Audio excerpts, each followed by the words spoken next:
Here's your wrestling news for November 11th, 2021.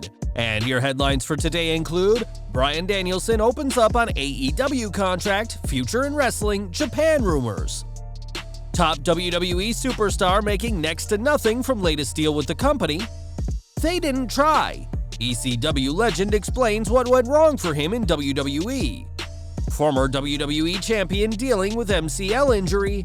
Plans for first Monday Night Raw of 2022 leaked. WWE announced latest huge partnership, and more. We are kicking off today with Bryan Danielson, who will face Miro at Full Gear's AEW World Title Eliminator Tournament Finals, with the winner earning a future championship opportunity. Danielson joined AEW in September, just over 4 months after he departed WWE, and more details have been made available about the contract he signed. On the MMA Hour this week, Danielson confirmed to Ariel Helwani that his contract is good for 3 years, something he'd indicated during a late September interview with the New York Post. When asked if the contract allows him to wrestle in Japan, something WWE had been willing to do if he had stayed, the former world champion confirmed it does, meaning we could see him in other promotions soon as an AEW representative. Danielson added that he doesn't know for sure if this will be his last wrestling contract, but both he and his wife Brie Bella both think it is, even though the former superstar says that he feels invincible right now and physically as good as he's felt since he was in his 20s. If this is indeed Bryan's last contract, then it'll expire in the summer of 2024 when he'll be 43 years old. Starting out under the tutelage of Shawn Michaels, Bryan's career saw him travel the world, become WWE's top name, forced into retirement, and eventually make it to AEW. And the talented wrestler may have one more world title run left in him before he hangs up his boots for good. Yesterday, we reported on Up Up Down Down and how content providers are refusing to work in solidarity with Xavier Woods. The consensus is that Woods is working with a terrible deal after selling the channel to WWE a few years ago, and we now know more about the reigning King of the Ring.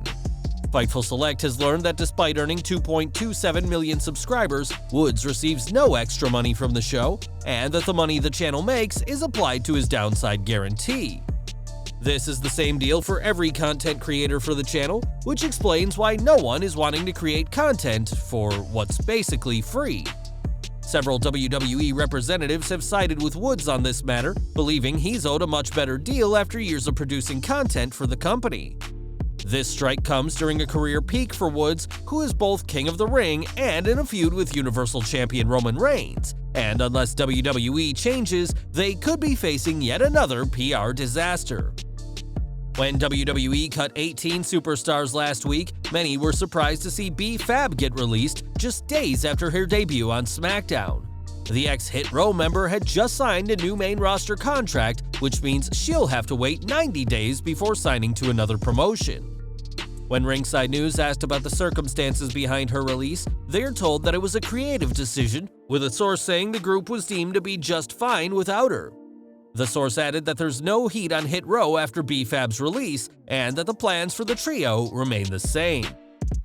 B-Fab wasn't given much focus in NXT, and given even less during her short SmackDown tenure, as WWE seemingly never had plans to use the now former superstar. In late 2006, ECW had its first and last pay-per-view as a WWE brand, the woefully received December to Dismember. The main event, one of just 2 matches promoted for the show, saw an Extreme Elimination Chamber match that was meant to feature Sabu. Despite being an ECW original, Sabu never made it to the chamber, and when speaking to Title Match Wrestling, explained how refusing to cut a scripted promo written by Stephanie McMahon cost him his spot. "They didn't try to cater to me at all, they just treated me like I was another guy. Stephanie McMahon, she wasn't taking no for an answer. She either took no for an answer or she got rid of the problem. I was supposed to be in an Elimination Chamber match that Sunday.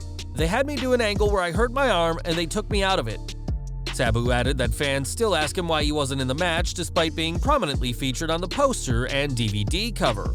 In the original ECW, Sabu rarely, if ever, cut promos, as he let his violence in the ring do the talking. But the same attitude cost him a main event in what would be the final ECW pay-per-view. On last week's SmackDown, Sir Kofi Kingston received a beatdown by the Bloodline as King Xavier Woods was forced to watch on. The beatdown was a last-minute change of plans for WWE, and now we know it was more than just for storyline reasons. In a statement from WWE themselves, it was confirmed that Kingston has suffered an MCL sprain, and there's no word on when he'll be back in the ring.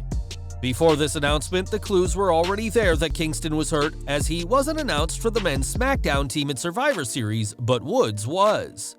This Friday, we'll see King Woods face Universal Champion Roman Reigns, with the loser being forced to admit that the winner runs SmackDown. And with Kofi out of action, the King of the Ring is even more of an underdog than he already was against the head of the table. Dominic Mysterio had been a part of Raw's men's Survivor Series team, but was pulled from the team this week by Adam Pearce. Replaced by Bobby Lashley, this was a huge setback for Dominic, who now won't be teaming with his father on the pay-per-view. Dominic has teamed up with Rey Mysterio since coming to WWE, but there's long been rumors of the pair's inevitable breakup. Andrew Zarian of the Matman Pro Wrestling podcast reports that WWE's plan is to break up the team very soon, and that they will be feuding with each other upon splitting up. In the past, Rey Mysterio has said he never plans on feuding with his son, but that's ultimately not up to him, as fans can expect things to boil over between the former SmackDown Tag Team Champions in the not-so-distant future. Over to Impact now, as the company's digital media champion Jordynne Grace was going through a difficult time earlier this week when the grooming company PetSmart gave her dog to someone else.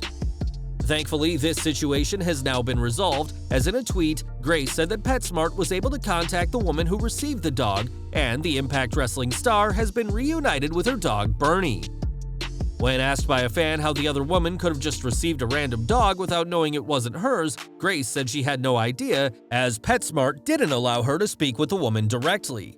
Grace was relieved to get her dog back, but tweeted a before and after photo, showing the work PetSmart has done, and joked that she could still call the cops for what the groomers did to her beloved pooch. The digital media champion isn't happy with how her dog looks, but at least she has Bernie back, and will probably avoid using PetSmart for future grooming. Next year, WWE will kick off 2022 with their Day 1 pay-per-view, but plans have also been put in place for the first Raw of the new year. PW Insider reports that the January 3rd Raw will take place at the Bon Secours Wellness Arena in Greenville, South Carolina. The event isn't listed yet on WWE.com, as the first Raw following WWE Day 1 should prove to be an interesting first episode of the new year. And we're ending today with a huge deal by WWE, as the company is now working on a very respectable project.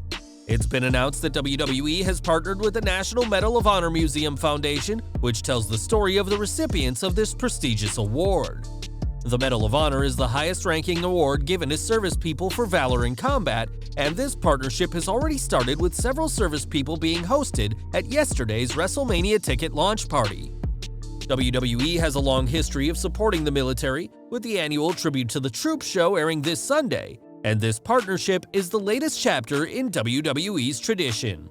Well guys, that's our news for today. Please share your comments below. Also hit the like button, subscribe to our channel, and hit the bell icon to receive all notifications. And as always, thanks for watching.